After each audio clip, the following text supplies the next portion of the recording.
for inviting me. I'm really eager to hear your feedback and your questions and your ideas about my research, which is, basically work in progress based on my findings from 2015 to 2017. So the war in Donbass and the occupation of Crimea has led to a humanitarian crisis. According to the Ministry of Social Affairs, there are approximately 1.4 million people displaced. However, not all people register as displaced, and therefore that figure is acknowledged to be an undercount. United Nations Ukraine estimates the population in need of humanitarian assistance to be somewhere between 4 and 5 million. Based on my ethnographic fieldwork, I show how the displacement led to the destruction of everyday worlds. But my central argument is that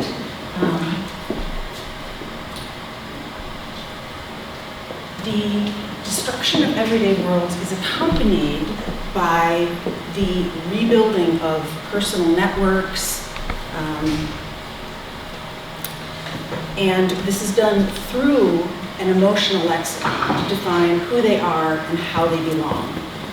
So I argue that these emotional life worlds are being rebuilt even as they're destroyed. So to understand this lexicon, I did 3 trips of 2 months each. I traveled from Kiev in the north to Kyrgyzstan in the southeast. I traveled back and forth between Kiev and Lviv in the far west. I went to Kramatorsk and Slavyansk in the east. Most of this travel, over 30,000 miles, was by train, some of it was by car. I also went to villages to understand this emotional lexicon. With the internally displaced, I basically carried out 2 kinds of interviews. Some of the interviews were, some of the IDPs I did semi-structured interviews, and I kept the same interview schedule across Crimea and Donbass to yield some comparative data. But I also spoke with state officials, politicians, clergy, celebrities, and psychologists, and those interviews were open-ended. I stayed in IDP shelters, the armed compound of the Crimean blockade, to gain as comprehensive an understanding as possible. So that's what I'm basing my research on. The humanitarian crisis, of course, arises out of the revolution of dignity, which pushed Ukraine in a more European direction.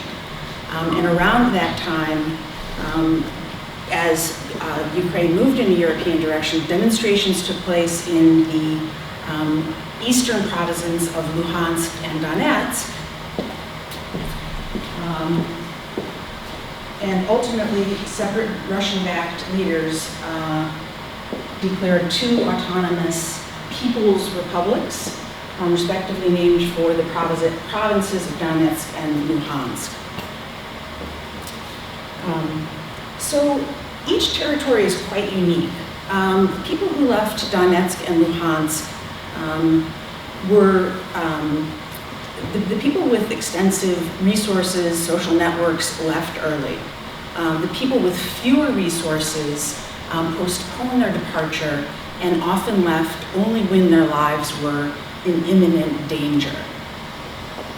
And as a result of that, the IDPs who come to government-controlled Ukraine are both, from Luhansk and Donetsk, are both more traumatized, as well as perceived as having contributed to the conflict, right? So they encounter much more discrimination. The people who leave Crimea leave for very different reasons, combination of principle and safety. So regarding principle, those who refused for ideological reasons to take a Russian passport were prevented from holding legal employment, prevented from accessing medical services, even opening a cell phone plan, necessitating their departure. Regarding the safety concerns, they were leaving enforced disappearances, of which there have been approximately 45, arbitrary arrests, torture, beatings, and intimidation of them as well as their children. So the IDPs that left Crimea, by contrast to the IDPs who left Donetsk and Luhansk, are perceived as akin to political refugees, right? They have chosen government-controlled Ukraine over Russia. And they are correspondingly, while there's still some anxiety about their identity as Muslims, they are far better accepted in government-controlled Ukraine.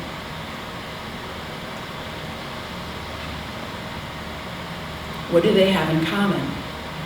Well, when I asked IDPs to tell me about their most significant challenges, they almost unanimously said housing. Ukraine doesn't have a program to restore the property they lost. The collective centers that were initially open have closed. And the benefits offered to IDPs if you register are so minimal that it doesn't contribute, right? The benefits are only if you're working, and it amounts to about $17 a month. If you stop working, those benefits are revoked. So housing was a problem. The other problem was registering births, deaths, and voting in local elections. So in some ways, IDPs are kind of the paradigmatic disenfranchised people.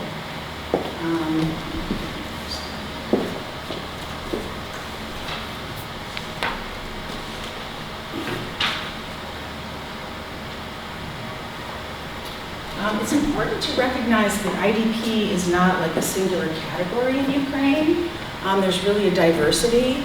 And I try to encompass this in my research. People who are officially registered in government-controlled areas. About 800,000 people are in that category currently collecting benefits. There are many people who have IDP status, but because they couldn't make ends meet in government-controlled Ukraine, they returned to their homes, either in Crimea or in Donetsk or Luhansk. There are many people who are displaced, but they haven't applied for status. And then there's a movement to recognize the people who have been living for a long time in government-controlled Ukraine and can't return to their ancestral lands as IDPs. So that's kind of a contentious point whether they are in fact actually IDPs, but it's worth sort of appreciating that it's not a unitary category at all.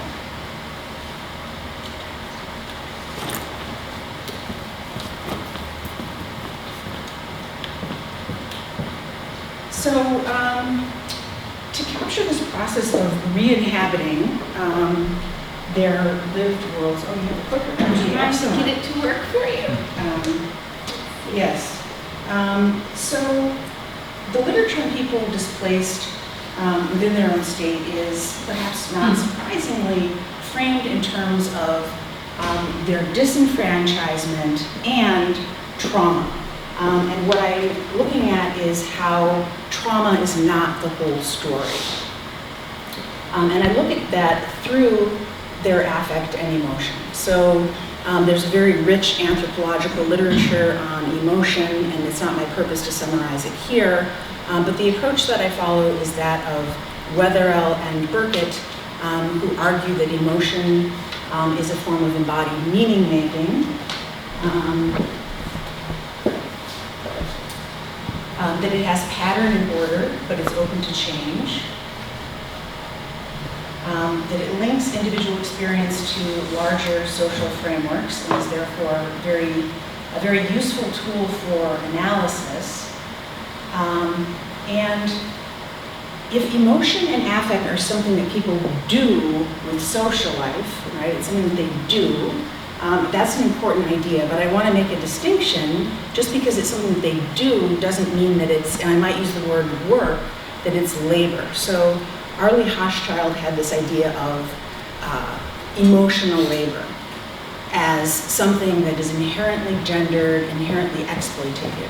It's the work that people do that's not paid and that's not recognized, but it is nevertheless important for an economy. So the stewardess who has to be polite and smile, but that's not what she's paid for, right? So that emotional labor.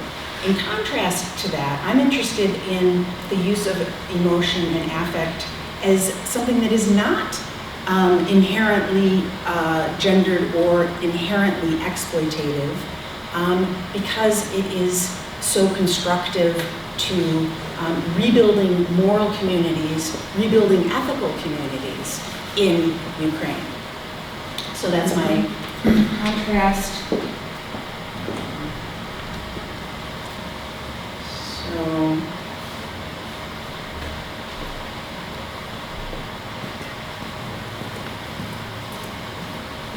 So emotional geography. Ukraine is divided into 3 distinct political zones. We have the occupied territories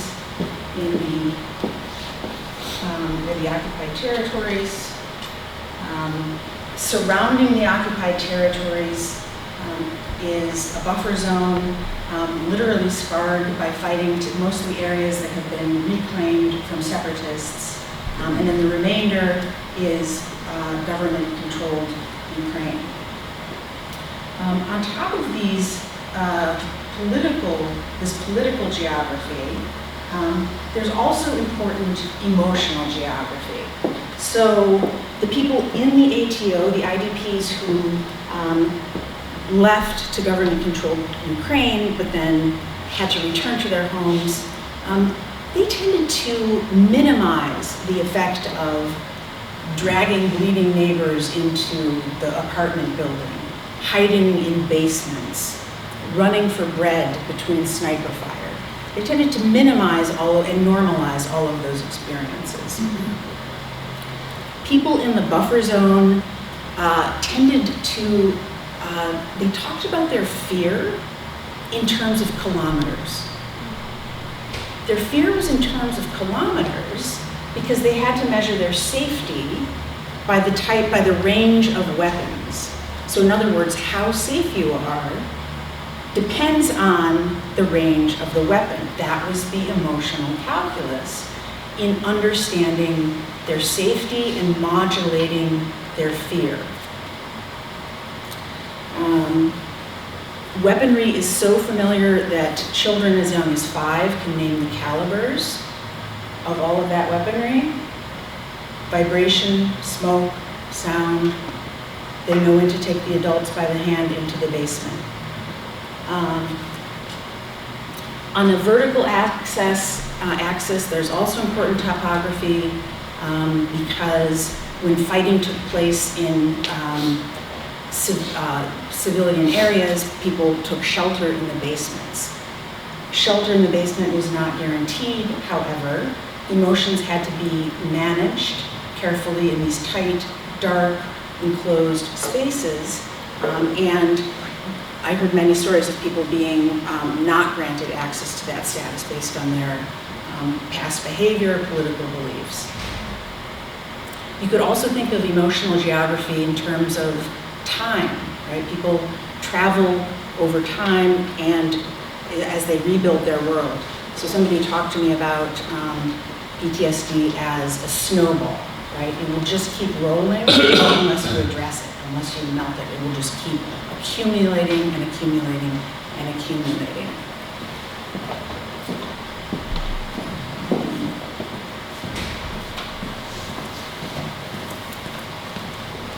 Okay, so a good example of this emotional geography is Café Patriot.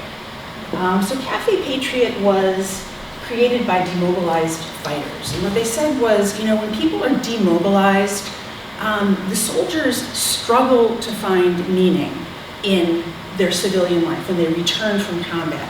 They struggle to find meaning. And so these ex-fighters created Café Patriot as what they called an alternative to depression. So this is my first example of how an emotional lexicon is used to rebuild community. Right? So they talked about giving the fighters a sense of camaraderie and restoring their community, because the cafe was a place that they could come to reconnect with soldiers.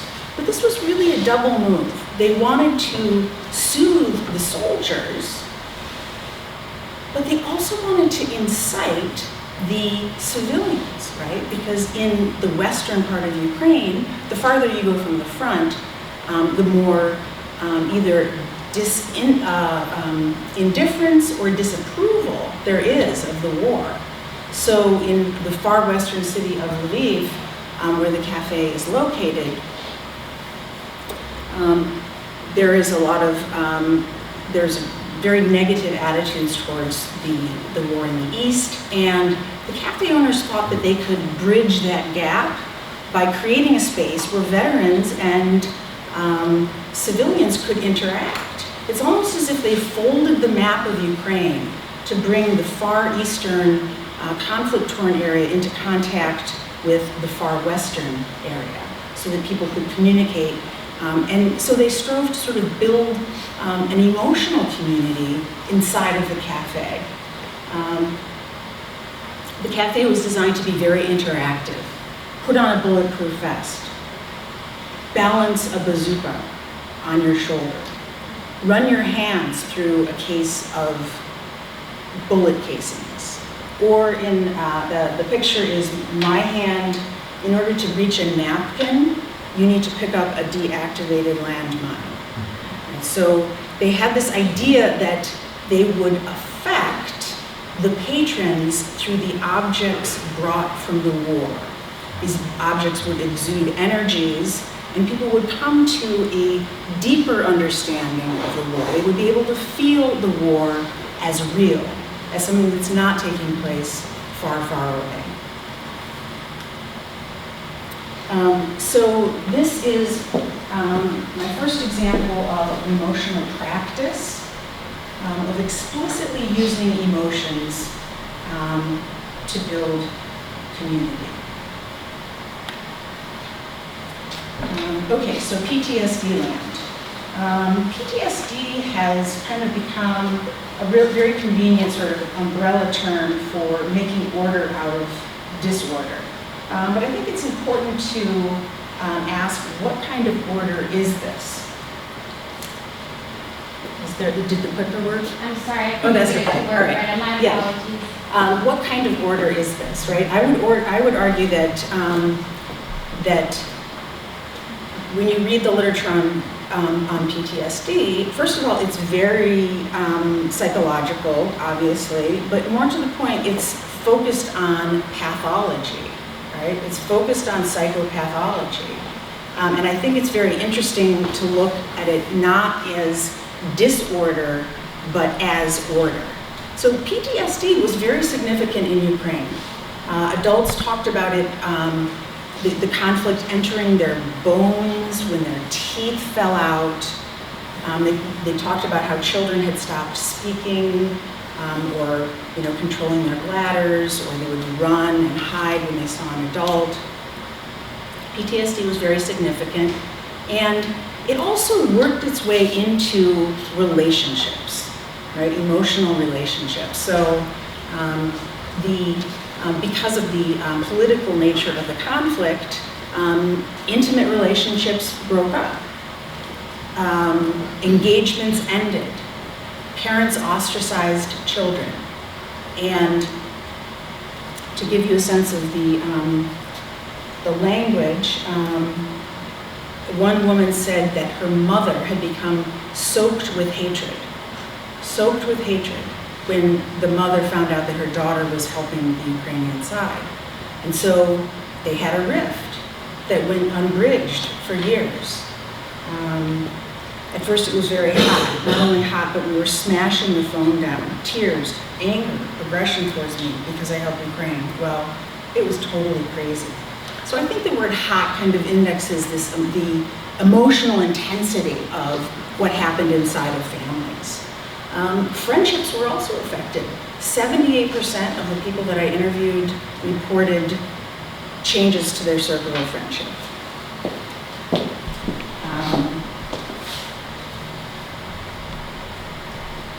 And so the sort of like the metaphor, the lexicon when it came to friendship was people are like bombs, right? They go off.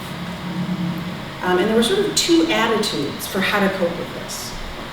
One attitude was rebuild your network so that it's politically homogenous, right? Accept that you can no longer be friends with some people, or agree not to discuss politics. Those were sort of two attitudes about how to get through this period. And here too, there was a distinction between Donbass and Crimea, where the Crimean respondents in my study tended to avoid talking about anything but the health of the garden. Okay, ethics of care. This is my second example of the way that emotional lexicons were explicitly used to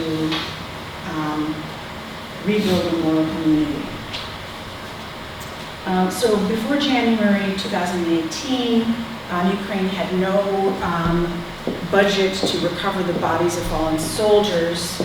I talk about this as a form of necro-violence, the worst sort of people who gave their life, right? And there's no way to recover the body. This is, a violation of a fundamental moral code of respect for the dead. The task fell to volunteers. They call themselves the Black Tulips. What I'm arguing is that this politics of death, right, of just leaving people to decompose in the landscape is a politics of death. But that politics of death elicited ethics of care. It elicited ethics of care because volunteers took it upon themselves to collect the bodies. Now this is emotionally wrenching work. The bodies will have begun to decompose. They may be partially eaten by animals. The fighting took place with mortars. It's more common to find pieces than whole bodies. But the Black Tulips have taken it upon themselves. They talk about how they think they can't do it. It is so emotionally difficult. They talk about how their mood doesn't return to normal for a week. They see ghosts and they're distressed for about a week after they do this. In addition to it being very emotionally taxing work, even more importantly, it's for the sake of emotions, right? They are doing it because they want families to have peace, right? They want the families to feel peace. And so this is kind of what I'm talking about with an ethics of care. They do it because it's right and because it builds emotional community and it rebuilds this moral universe that has been so tattered by war.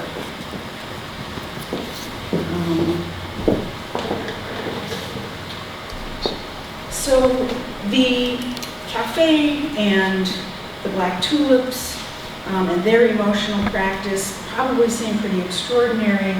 I wanted to talk a little bit more about ordinary and everyday examples of this emotional lexicon. So when I asked people in my study to name their prevailing mood on a typical day over the last 3 months, the most prevalent responses were safety and gratitude, followed by happiness and curiosity. I apologize, that's not in English. I thought I put the English one on there. So the word cloud represents the prevalence of these different terms. So the idea that forced migrants would feel happy is sort of bursts that trauma bubble that we look at displacement through, right? We tend to look at forced displacement through the bubble of it's a trauma, it's a traumatic experience. But that doesn't really capture the way people talked about their lives.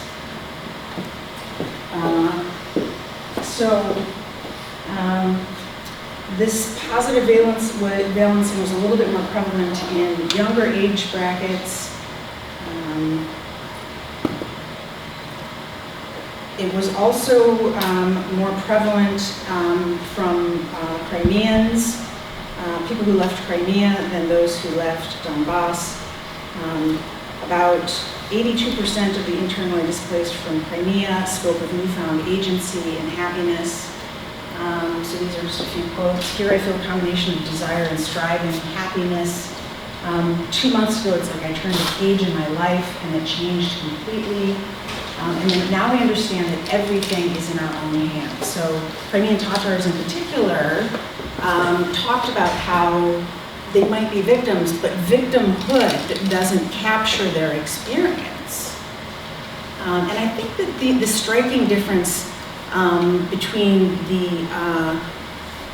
most striking difference between the IDPs from Crimea and the IDPs from the Donbass region is both, so the IDPs from Donbass had both the trauma and the negative attitudes projected towards them.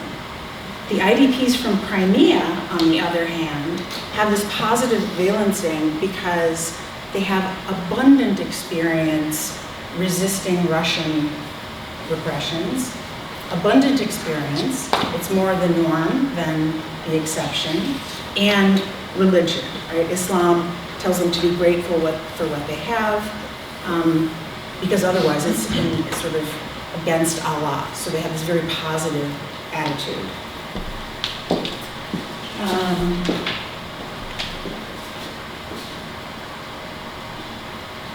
So this is a Crimean Tatar person that said, people may be deported 100 times, but if they keep their abundance of ideas, they will survive and rise again.